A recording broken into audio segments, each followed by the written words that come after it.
Subscribe करें और bell दबाएं ताकि कोई खबर रह न जाए।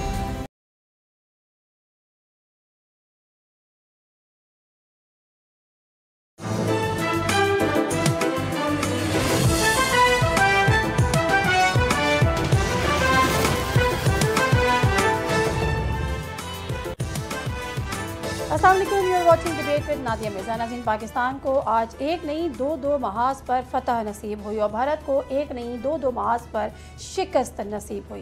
पहले तो DGI ISPR की प्रेस कॉन्फ्रेंस, जिसमें उन्होंने भारत के झूठे प्रोपेगेंडे का, भारत के मीडिया पर जो फेक न्यूज़ का अंबार है उसका कच्चा चिट्टा खोल दिया। तमाम वो क्लिप्स, तमाम चीज़ें चला के इंटरनेशनल मीडिया को ब्रीफिंग दी। दूसरी, जो भारत सरकार इस कोशिश में थी कि पाकिस्तान को IMF की किस्त ना मिले और उसने IMF से राबते भी करने की कोशिश की थी और ख़बर ये आई है कि पाकिस्तान को IMF बोर्ड ने अगली किस्त देने का ऐलान कर दिया है। नाज़रीन, भारत को जंगी जुनून में मुब्तला हुए आज चौथा दिन है और पाकिस्तान ने सब्र का मुजाहरा करते हुए अब तक सिर्फ अपना दिफा किया है। जवाब देना अभी बाकी है, लेकिन भारत की चीखें अभी से ही आसमान से बातें कर रही हैं। एक तरफ पाकिस्तान की दिफाई सलाहियतों की धूम है तो दूसरी जानिब भारतीय मीडिया पर फेक खबरों का बाजार गर्म है।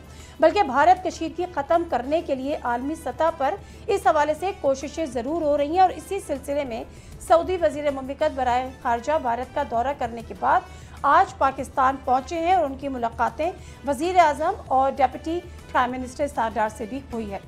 माहौल की बात की जाए, जो कि सियासी है, तो हुकूमती जमात हो या अपोजिशन, पाकिस्तान के 25 करोड़ अवाम सभी अपने फौज के साथ खड़ी है और आइंदा आने वाले दिनों में क्या सूरत हाल होगी, बात करने के लिए हम आज का प्रोग्राम यहाँ पर करेंगे, सियासत से रब्ता करेंगे। लेकिन उससे पहले आज की हेडलाइंस। पाकिस्तान भारत कशीदगी ख़त्म करवाने के लिए आलमी बरादरी की कोशिशें तेज।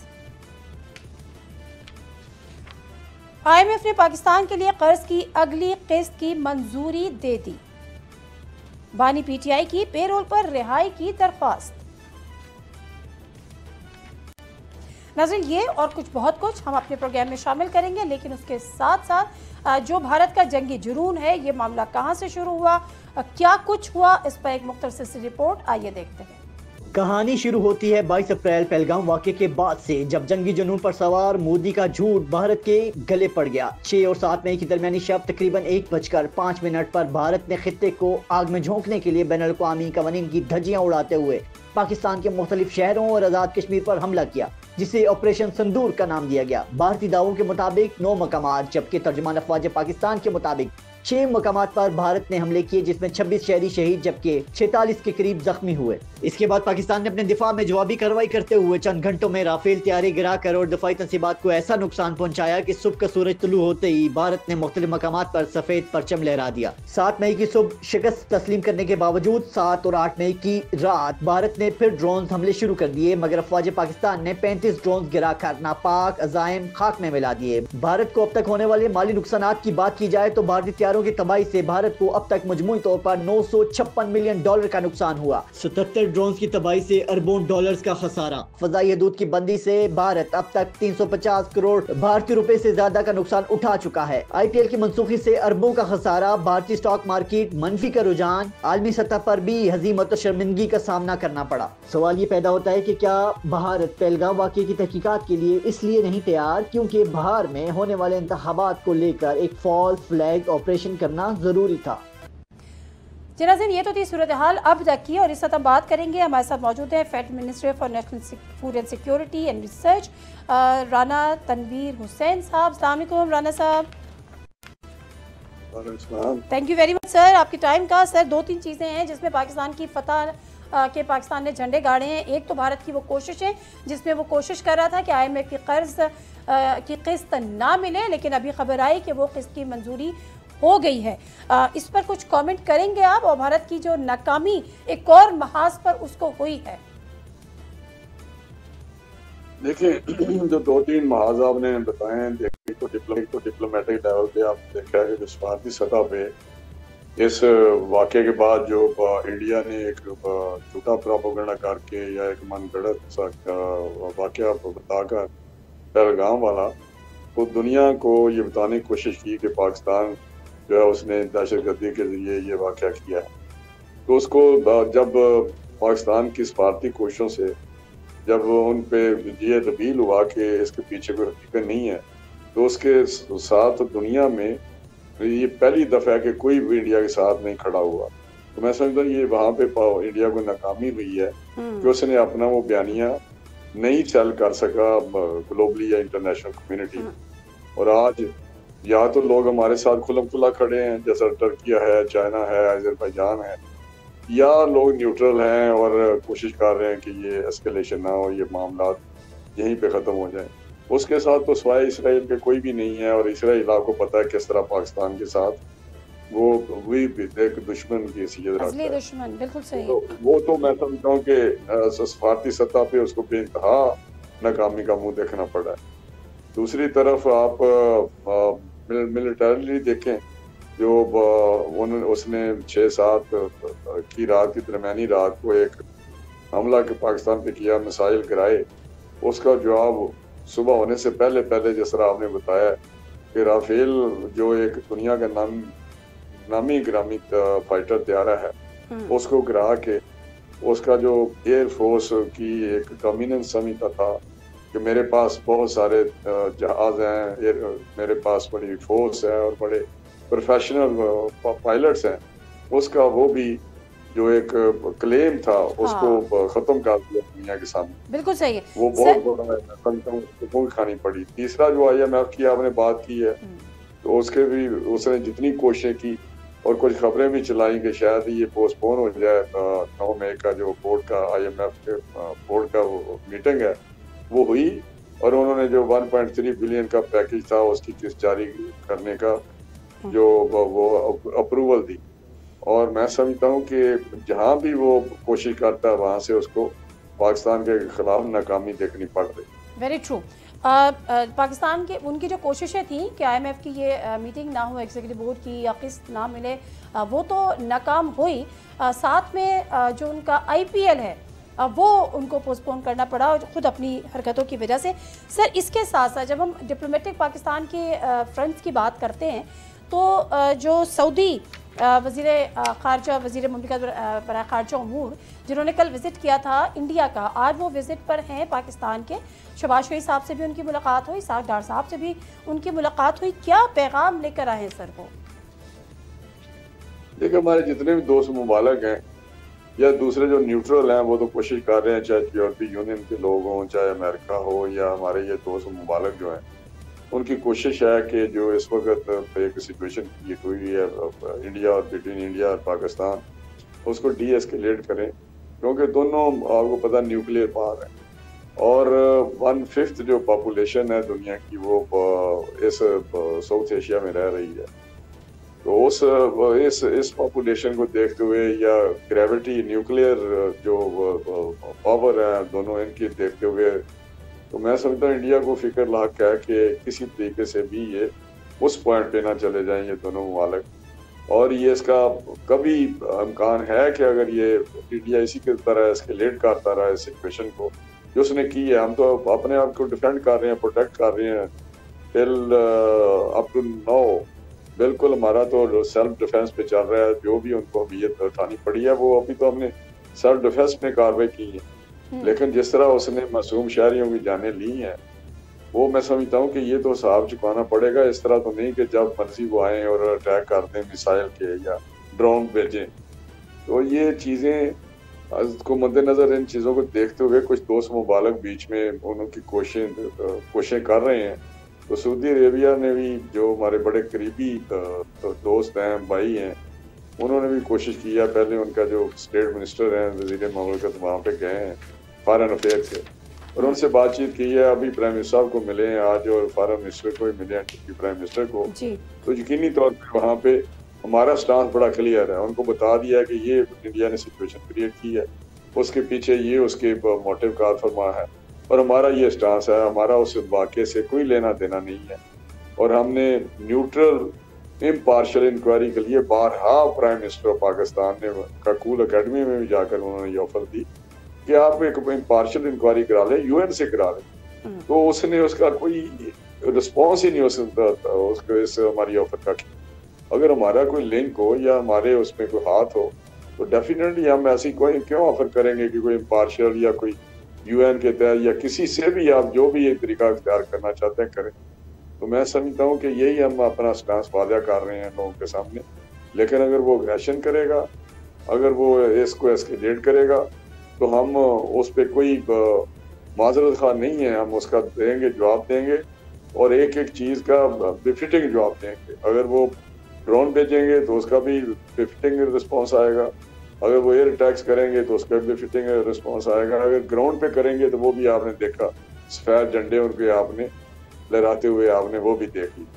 तो मैं समझता हूँ ये चीज़ें किसी तरीके से भी हैं जिस तरह ये आगे बढ़ रही हैं वो ना तो खित्ते के लिए ठीक है ना ही दुनिया के लिए ठीक है।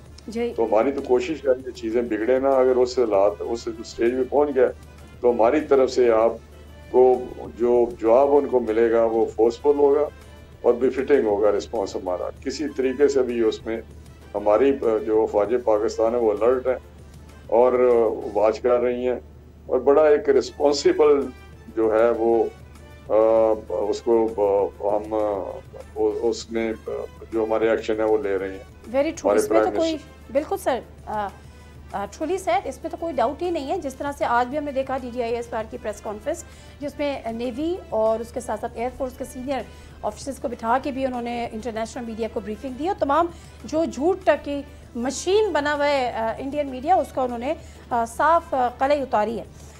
अपार्ट ऑफ दैट जो हमारी पॉलिटिकल गवर्नमेंट है वो जो हमारा पार्लिमानी इस वक्त सिस्टम है, जो हमारी डेमोक्रेसी है, जो हमारा एक पिक्चर है, हमने असेंबली में बड़ा अच्छा माहौल भी देखा कि जो अपोजिशन थी वो भी कदर कम अज़ कम इस इशू पर साथ खड़ी थी। ऑल्दो कि कुछ तकारीर अभी भी ऐसी हुई, बट APC की बात हुई उसमें PTI ने शिरकत नहीं की। उसके अलावा भी वो कहती है जी हम इसमें शरीक नहीं होंगे, हम इसमें शरीक नहीं होंगे। तो ये जो एक नेगेटिव किस्म का जो बिहेवियर हमें देखने को मिल रहा है, तो कोई कोशिशें हुकूमती सतह पर हो रही हैं कि जी उनको कन्विंस करें, उनको समझाने की कोशिश करें कि इस वक्त मामला जो है वो अपनी ज़ाती लड़ाई या अपने पर्सनल इंटरेस्ट या अपने पॉलिटिकल इंटरेस्ट को देखने का नहीं है, बल्कि मामला जो है वो इससे टोटली नेशनल इंटरेस्ट का है। क्या हम फ्यूचर में ऐसी कोई चीज़ देख सकेंगे जिसमें तमाम जमातें जो है वो सिर्फ पाकिस्तान के लिए इकट्ठी हो टेबल पे, कोई कोशिश हुकूमत की तरफ से की जा रही है? एक तो वो फोरम है जो आप बात कर रही हैं, दूसरा फोरम हमारी पार्लियामेंट है जहाँ पे 24 करोड़ अवाम की नुमाइंदगी हो रही है। वहाँ जो अवाम की नुमाइंदा पार्टीज हैं वो भी वहाँ बैठी हुई। लेकिन जो बात आपने पहले की है कि जी ये लोग देखें इनका एटीट्यूड, इनका जो है वो इस वक्त तो मैं बात नहीं करना चाहता क्योंकि माहौल असम्बली की हद तक तो अच्छा बना होगा। लेकिन जो जब 2019 को वाक़या हुआ था पुलवामा वाला, तो उसमें आपने देखा जब भी ज़रूरत पड़ी उस वक्त जो लीडर ऑफ द अपोजिशन थे शहबाज शरीफ साहब अपने सीनियर लोगों के साथ वहाँ बैठते थे।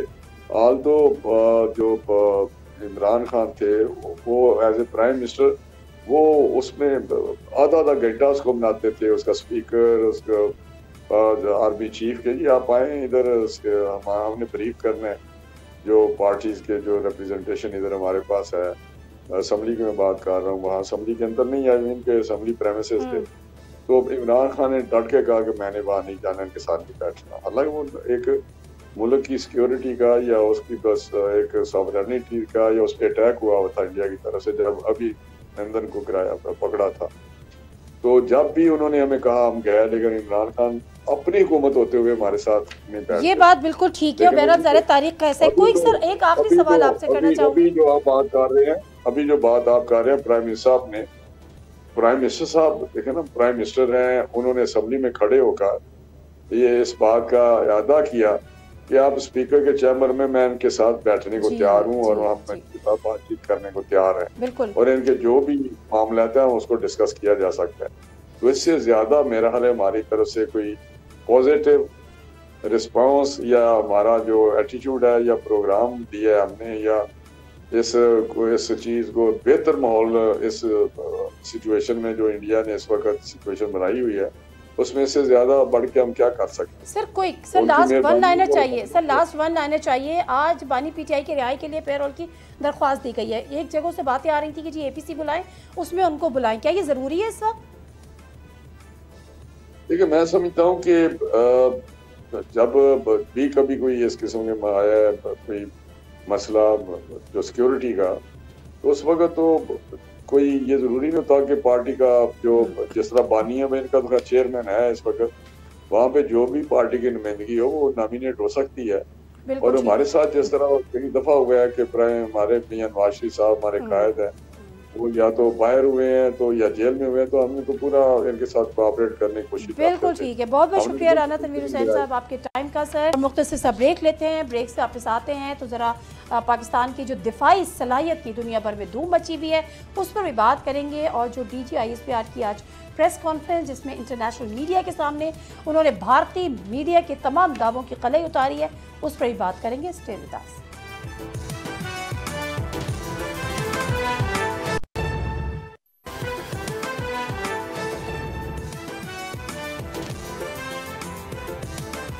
जी नज़रीन, तो अब जो भारत का ये जंगी जुनून है इसमें जो हालात हैं वो इस वक्त की अगर मैं बात करूं तो दो चीज़ें बहुत ज़्यादा इस वक्त डिस्कस हो रही हैं। उन्हीं दो चीज़ों पे आज भी हम बात करेंगे, उसके अलावा भी डेफिनेटली हम बात करेंगे, लेकिन जो मेन है वो पाकिस्तान की दिफाई सलाहियत है जिसका चर्चा इस वक्त आलमी सतह पर हो रहा है और इस पर बड़े डिस्कशन हो रहे हैं।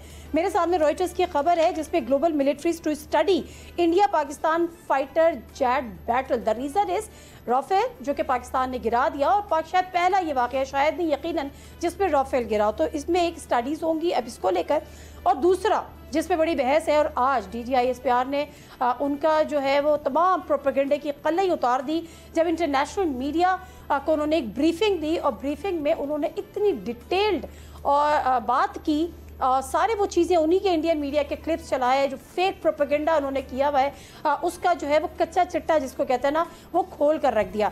तो इन दोनों चीज़ों के हवाले से हम बात करेंगे और इसी हवाले से हमारे आज के गेस्ट भी हैं। तो let me introduce my today's guest, that is major general retired doctor Raza Mohammad sahab जो कि सीनियर डिफेंस एनालिस्ट हैं। अस्सलाम वालेकुम sir, thank you very much for your time. और हम मीडिया पे भी बात करेंगे, सिक्योरिटी के चीज़ों पे भी बात करेंगे। हमारे साथ मौजूद हैं ज़ुनैरा अज़हर जो कि सीनियर सिक्योरिटी एनालिस्ट हैं, अपना प्रोग्राम भी करती हैं, सीनियर जर्नलिस्ट है। अस्सलाम वालेकुम Zunaira, thank you very much for your time as well. अच्छा जी, मेजर जनरल साहब ज़रा आपसे इस बात का आगाज़ कर लेती हूँ, जो आलमी सतह पर पाकिस्तान के जो दिफाई सलाहियत है उसको तस्लीम कर लिया गया है। मैं अगर थोड़ा सा आगे बढ़ जाऊं और अपनी जज्बात के रो में शायद बह जाऊं तो सर तस्लीम कम कर लिया गया है। और रॉयटर्स की अगर हम बात करें जिन्होंने कहा है कि global militaries to study India Pakistan fighter jet battle, तो ये एक माइलस्टोन है आपको लगता है पाकिस्तान के लिए? We were like this as we are? अल्हम्दुलिल्लाह जी, वी वर यार and we will continue to be like this इंशाल्लाह ताला, अल्लाह की मेहरबानी से। और आपने बड़ा सही कहा है कि नॉट ओनली रॉयटर्स, अगर आप देखें एक फ्रेंच न्यूज़पेपर है, कल उन्होंने भी बात की थी, लामोंड या लामोंडे जो भी उनको कहें वो हैं, और बहुत सारे और जो सोशल मीडिया प्लेटफॉर्म पे लोग लिखते हैं, जो कोई एक्स पे लिखते हैं, जो मीडिया में बोलते हैं, तो सभी इस चीज़ के मोतरफ हो रहे हैं। उसकी रीज़न 2-3 है जी। पहली रीज़न तो ये है कि 2019 में आपने कहा था ना क्या पहले भी हम ऐसे थे, तो 2019 में भी हमने प्रूव किया था कि अल्हम्दुलिल्लाह वी वर सुपीरियर जी। तो उस वक्त मोदी साहब ने कहा था कि राइफल्स आ जाएंगे जब हमारे पास एयरक्राफ्ट राइफल्स, तो वो फिर मुझे आई एम सॉरी अगर प्रोनाउंसिएशन में गड़बड़ हो, तो कोई राफेल भी बोलते हैं, तो वो हम सुपीरियर हो जाएंगे। वो आ भी गए, वो उनकी बड़ी प्राइड थी और उसके ऊपर उन्हें बड़ा फख्र भी था। सर सॉरी मैं आपकी बात काट रही हूँ, कुछ रॉ फेल भी बोलते हैं जी, तो मैं इसकी कह रहा था राफेल बोल raw fail, okay got it, wonderful. तो राफेल जो है वो वाकई फेल हो गए, इसलिए फेल हो गए कि not that the aircraft is not good, I think जो मैन बिहाइंड द गन है that matters, number 1। Number 2, Pakistan के पास जो JF-17 थंडर हैं और JC-10 है, और उसके साथ जो मिसाइल लगा हुआ है PL-15, वो सुपीरियर है मेट्योर मिसाइल जो उनके ऊपर लगा हुआ है, जो राफेल्स हैं उनके ऊपर। तो पाकिस्तान उनको आउट गन किया, आउट स्मार्ट किया, और पाकिस्तानी पायलट्स माशाल्लाह उनकी महारत, और जैसे आप कह रही थी अल्हम्दुलिल्लाह बैटल हार्डीनेस जो है हमारे लोगों की वो काम आई, और उन्होंने चंद मिनटों के अंदर, एक पहले घंटे के अंदर ही उनके 5 तैयारे जो हैं गिरा दिए। और वो दिन और आज का दिन उनके वो तैयारे नजर नहीं आए फिजा में। पाकिस्तान के नज़दीक तो बिल्कुल ही नहीं फटके, वो पहले भी आए थे तो उनको जैम कर दिया गया था। बाद में उन्होंने ऑपरेट किया 50 किलोमीटर बिहाइंड दी बाउंड्री रह के, पर अभी तो नजर ही नहीं आ रहे, इसलिए इंडिया ने फिर अभी ड्रोन्स पे रिलाई करना शुरू किया। वो भी अल्हम्दुलिल्लाह आप सैकड़ों के लिहाज से मेरा ख्याल गिरा चुके हैं अभी तक, और एक ड्रोन जो है वो 7-8 मिलियन डॉलर का आता है। तो coming back to the original question, ma'am आपका बहुत अच्छा क्वेश्चन था कि अल्हम्दुलिल्लाह पाकिस्तान ने अपनी दफाई सलाहियत मनवा ली, और पाकिस्तान हमेशा ये कहता है कि हम जंग नहीं चाहते।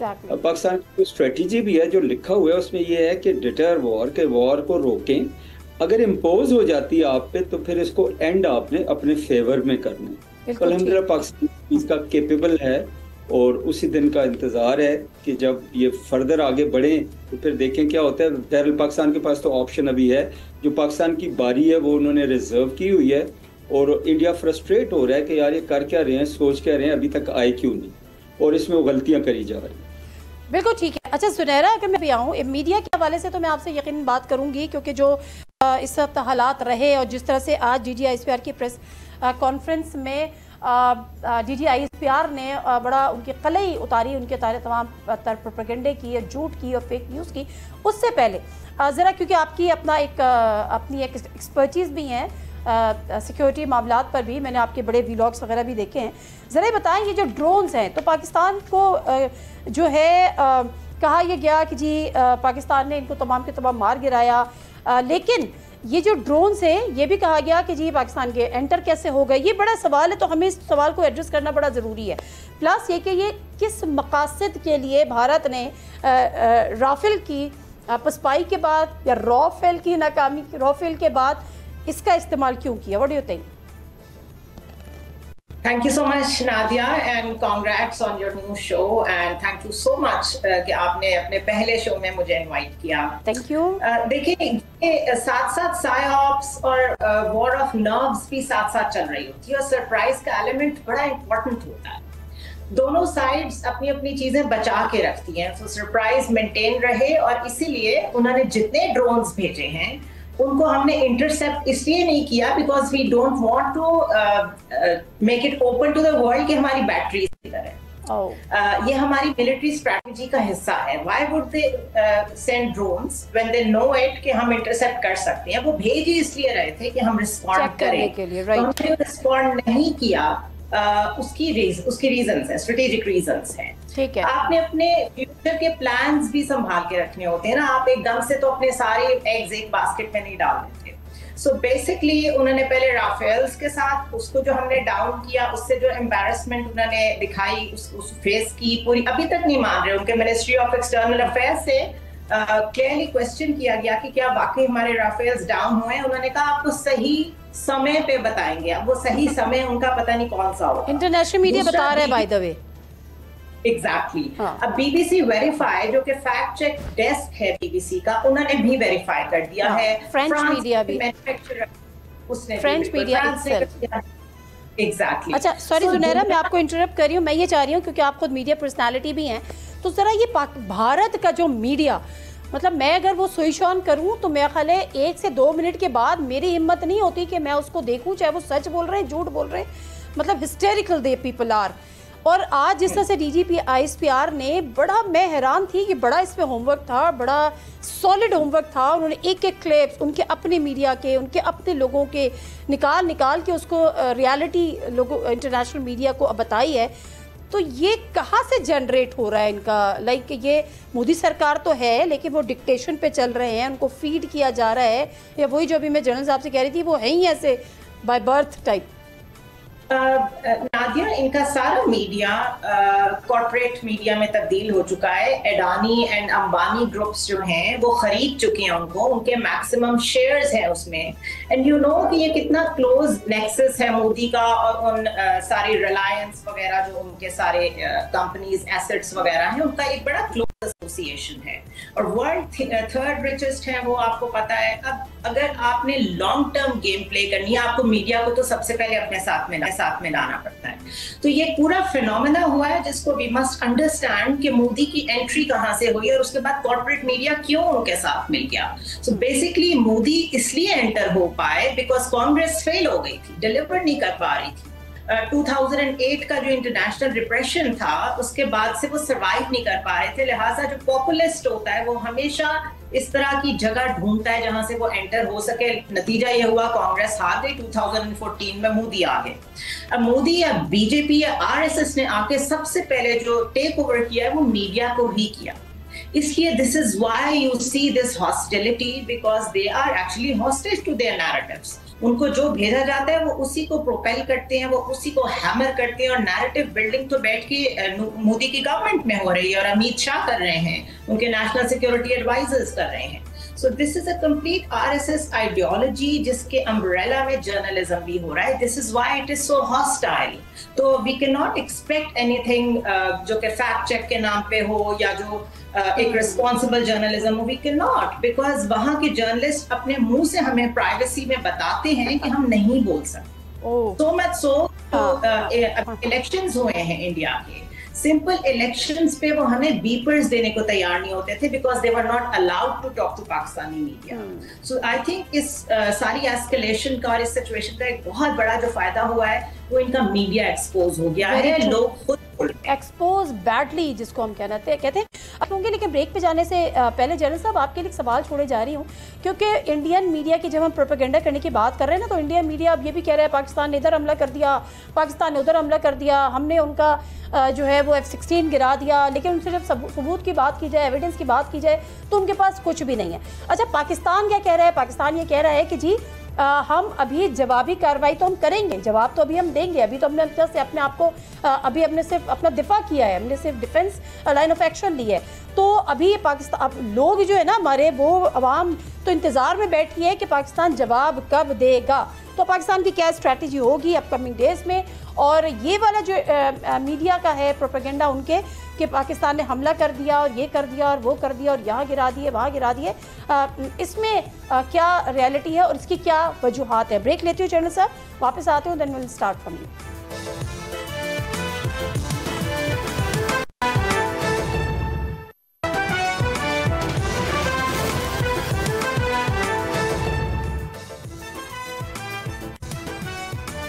प्रोग्राम में फिर आपको खुशामदीद कहते हैं. और जनरल साहब आपके इसलिए एक सवाल छोड़ के गई थी major general doctor Raza Mohammad साहब कि ये वाला जो है कि इंडिया कह रहा है जी हमने ये कर दिया, पाकिस्तान ने ये कर दिया. पाकिस्तान कह रहा है ठहरो ज़रा सब्र करो, हम जवाब देंगे और ऐसा देंगे कि दुनिया देखेगी. तो फिर ये वाला प्रोपेगेंडा क्या है? पाकिस्तान जवाब देने से डर तो नहीं रहा, तो फिर पहले से ये चीज़ें क्यों सारी प्रोपेगेट हो रही हैं?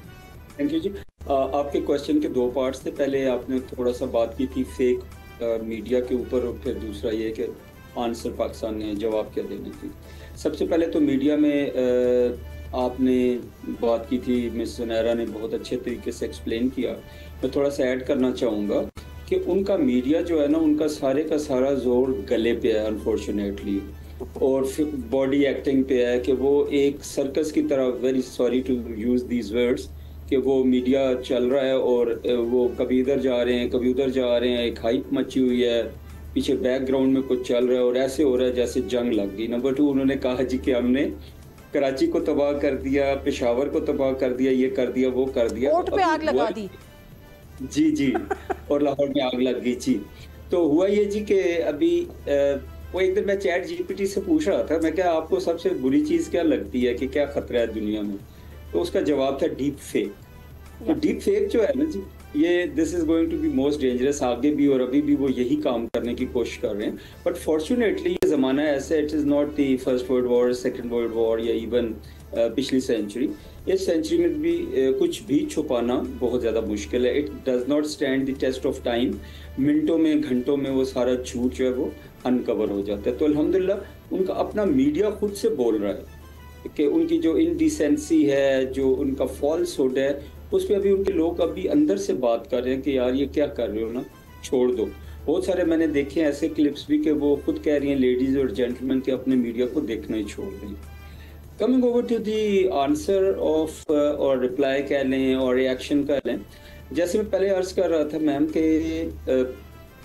एक मिलिट्री स्ट्रेटजी जो अच्छी होती है वो ये होती है कि बहुत पेशेंटली आपने अपनी चॉइसेस को देखना है, मैक्सिमम टाइम लेना है, दुश्मन को फ्रस्ट्रेट करना है और उसको छोड़ देना है कि वो गैस करता रहे, और गैस करने में, फ्रस्ट्रेशन में उससे और भी गलतियां होती है जैसे वो हो रही हैं। इसमें कोई हमें शक नहीं होना चाहिए कि वेरी वेल प्लान्ड एक कुछ ना कुछ प्लान किया होगा हमारे लोगों ने, क्योंकि मैं खुद अवेयर नहीं हूँ ना कोई और अवेयर है, बट अल्हम्दुलिल्लाह आई एम श्योर दैट हमारे गवर्नमेंट ने और जो फोर्सेस हैं उन्होंने मिल बैठ के एक प्लान तैयार किया हुआ है, कहाँ पे करना है, कब करना है और क्या यूज़ करना है। अभी जाहिर है ये हमें मालूम नहीं होगा, it could happen today, it could happen tomorrow, कुछ पता नहीं है, लेकिन ये है कि होना तो ज़रूर है। अनलेस कोई बहुत बड़ी बात हो जाए, जैसे अभी सऊदी वज़ीर ख़ारजा आए हुए हैं यहाँ पे, वो इंडिया से होके आए, तो वो कोई बहुत बड़ी ऑफर, कोई बहुत बड़ी ऑप्शन इंडिया से लेके आए हो, something like that. But definitely we should expect कि Pakistan is already doing a lot also. मैं ये भी कहना चाह रहा हूँ कि एयरफोर्स ने कर दिया, डिफेंस ने कर दिया, पाकिस्तान ने बहुत सारी उनकी पोस्टें उड़ा दी, और एक पोस्ट का उड़ जाना जो है बहुत बड़ा लॉस होता है। पाकिस्तान ने तो डजन्स ऑफ पोस्ट उनकी उड़ा दी, ब्रिगेड हेडक्वार्टर तबाह कर दिया, बटालियन हेडक्वार्टर तबाह कर दिया। एक पोस्ट जो होती है वो सालों लग के बनती है और उसके अंदर एक साल से ज़्यादा का ration, ammunition, petrol, fuel, communication system stocked होती है, और वो एक हब होता है फॉर दी ऑपरेशन, और डिफेंस भी करता है और ऑफेंस भी करता है। जब एक पोस्ट डिस्ट्रॉय हो जाती है तो ये उसकी एनिमी की कैपेबिलिटी पे एक बहुत बड़ी ज़रब पड़ती है। तो आप ये देखिए कि LOC के साथ माशाल्लाह पाकिस्तान ने बहुत सारी उनकी पोस्टें बिल्कुल न्यूट्रलाइज कर दी हुई हैं, तो हो भी रहा है और होगा भी इंशाल्लाह। बिल्कुल ठीक है। अच्छा जुनैरा, अभी ये जिक्र हुआ कि जो सऊदी वज़ीर मुमलिकत बराए ख़ारजा कल इंडिया के विज़िट पे थे, आज उन्होंने पाकिस्तान का विज़िट किया, वज़ीर आज़म से भी मुलाकात की, डिप्टी प्राइम मिनिस्टर से भी मुलाकात की। यहाँ पे ये रोल नज़र आ रहा है कि कोशिश करेंगे थोड़ा सा डी एस्केलेट करने का कि जी जो जंगी जुनून जंग में ना तब्दील हो, but what is the role of America these days? First हमने देखा उन्होंने कहा कि जी दिस इज़ शेमलेस, लेटर उन्होंने कहा कि जी मैं चाहता हूँ, ट्रम्प ने कहा कि दोनों ना करें, दोनों हमारे दोस्त हैं फला, बट लेकिन इस दफ़ा अमेरिका ने कोई कोशिश बज़ाहिर नहीं की कि जी इसको रोका जाए, डी एस्केलेट करने की बात की जाए, क्यों जुनैरा? देखिए नादिया, को 2-3 एंगल से देख सकते हैं। एक तो वो जो 2000s का टाइम था जिसमें क्लिंटन डायरेक्टली इन्वॉल्व हो जाते थे, प्रेसिडेंट बुश डायरेक्टली इन्वॉल्व हो जाते थे, वो चीजें पुरानी हो गई हैं। ओवर द इयर्स यूएस ने एक क्लियर पोजीशन ले ली है कि हमारा नेचुरल एलाय और स्ट्रेटेजिक एलाय जो है वो इंडिया है, और इसमें किसी को शक नहीं होना चाहिए कि वो उससे पीछे हटेंगे।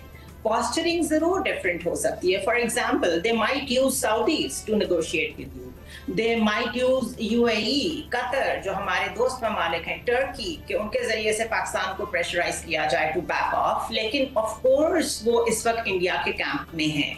JD Vance ने तो ये भी कह दिया कल के it's none of our business, this is a war that we don't want to be part of, but we all know they are pretty much part of it, because जितना Indian military को built up किया है, जो उनकी nuclear modernisation कर रहे हैं to counter China, वो US ही कर रहा है, और कौन कर रहा है? ऑकस किसने बनाया है? क्वाड किसने बनाया है? सो ये पॉस्चरिंग डिफरेंट है, बट ये समझना कि US इस दफा उनका साथ नहीं दे रहा, वो खुल के शायद नहीं दे रहा, but there is a tacit support behind India. अब ये जो सऊदीज आए हैं, we have to wait and see कि पाकिस्तान किस तरह रिस्पॉन्ड करता है, बट इसमें आपको बहुत आगे का सोचना होगा, बिकॉज अगर अभी सऊदीज की वजह से या किसी भी दोस्त मुल्क की वजह से हम रिस्ट्रेंट पे चले जाते हैं, तो you have to see the public pulses well. इस दफा लोग बहुत परेशान हुए हैं। अगर वॉल्टन लाहौर के एरिया में, रावलपिंडी के एरिया में ड्रोन्स आए हैं और उसके बाद वो साइकोलॉजिकली ये नहीं देखते कि हमारी तरफ से भी एक्ट रिस्पॉन्स किया है, तो this is not going to be good for Pakistan domestic environment. So respond तो हमें करना पड़ेगा, ये हमारी मजबूरी है, लेकिन ग्लोबली चाइना भी नेक्स्ट टाइम आपके साथ बहुत सोच समझ के खड़ा होगा अगर आपने इस दफा उनकी सपोर्ट का फायदा ना उठाया, because from here on global politics में ये पाकिस्तान और इंडिया का मसला नहीं रह गया। China is a natural partner in it now, और उन्होंने हमारा पानी रोका है, कोई छोटी हरकत नहीं की, so we have to be very careful. ठीक है जनरल साहब, लास्ट क्वेश्चन, ये जो हम हमेशा बात करते थे ना कि पाकिस्तान को चाइना और अमेरिका से एक डिबेट चलती थी कि चाइना और अमेरिका में से जो है किसी एक का शायद इन फ्यूचर सिलेक्शन करनी पड़े, इंतखाब करना पड़े, या ब्लॉक्स बनने जा रहे हैं कि अमेरिका किसके साथ है और चाइना किसके साथ है। क्या अब ये होने जा रहा है या हमें उसकी शुरुआत दिखाई दे रही है? जी बहुत अच्छा क्वेश्चन है मिस। सबसे पहली बात तो ये है जी कि टू एन एक्सटेंट ब्लॉक बनना शुरू हो गए हैं, और ये ब्लॉक बनना शुरू हुए थे थोड़ा पिछली हुकूमत जो थी बाइडन साहब की, वहाँ से इब्तदा हुई, या ट्रंप साहब की पहली हुकूमत जो थी उससे इब्तदा हुई। लेकिन अभी जो है after the Trump's coming in the Oval office, ये बहुत ज़्यादा क्लियर हो गई है डिविजन्स, और ये जो टैरिफ्स हैं बाकी चीज़ें हैं ये उस तरफ लेके जा रहे हैं वर्ल्ड को। एक सेकेंड कोल्ड वॉर यूँ कह लें कि स्टार्ट होगी, although it is very very different from the first cold war. पहली कोल्ड वॉर में 2 ब्लॉक्स थे, अभी इस कोल्ड वॉर में पूरे ब्लॉक्स अभी तक बने नहीं हैं, बट 2 मेन कंट्रीज़ हैं। पहली कोल्ड वॉर में आयरन कर्टन कंट्री थी USSR, और वो बहुत ज़्यादा आइसोलेटेड थी, इकोनॉमिकली वो बहुत ज़्यादा पोअर थी, और टेक्नोलॉजिकली भी और डेवलपमेंट में भी वो लोग पीछे थे। Where China is very very different. China इस वक्त कनेक्टेड वर्ल्ड ओवर है।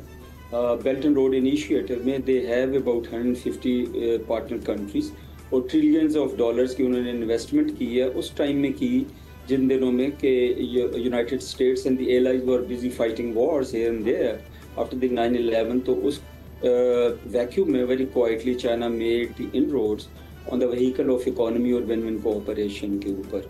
तो ये काम तो हो गया है शुरू जी। अभी coming over to the Pakistan and Pakistan options, बाज़ लोग ये कहते हैं जी कि आप रिलेशंस को बैलेंस करें। बैलेंस क्लासिक सेंस में तो आप कर नहीं सकते कि आप इतना इधर करें इतना ही उधर करें।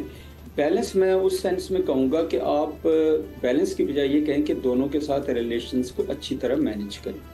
हमने रिलेशंस किसी से ख़राब नहीं करने, EU के साथ नहीं करने, यूनाइटेड स्टेट्स के साथ नहीं करने, अफ्रीका के, मिडिल ईस्ट है, यूरोप है, ईस्ट यूरोप है, सबके साथ हमने अच्छे रिलेशंस रखने। नंबर 1 चीज़। नंबर 2 इम्पॉर्टेंट चीज़ ये है कि हमने अपने इंटरेस्ट को देखना। अभी जैसे मेरा कह रही थी very aptly, she said that इस वक्त जो है इस खित्ते में यूनाइटेड स्टेट्स का जो स्ट्रेटेजिक पार्टनर और डिक्लेयर्ड नेट सिक्योरिटी प्रोवाइडर है इंडिया है, वो they are standing behind India including their airlines.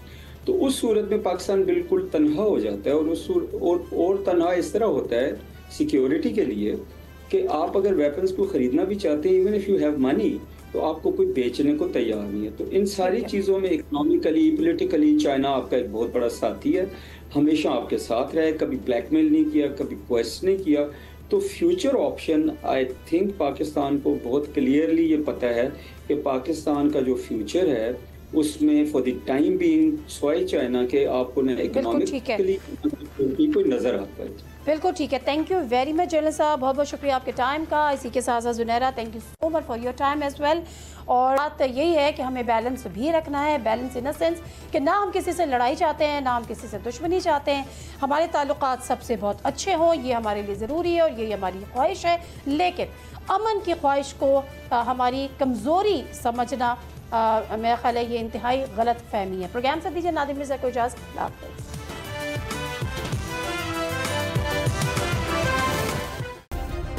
Subscribe करें और बेल दबाएं ताकि कोई खबर रह न जाए।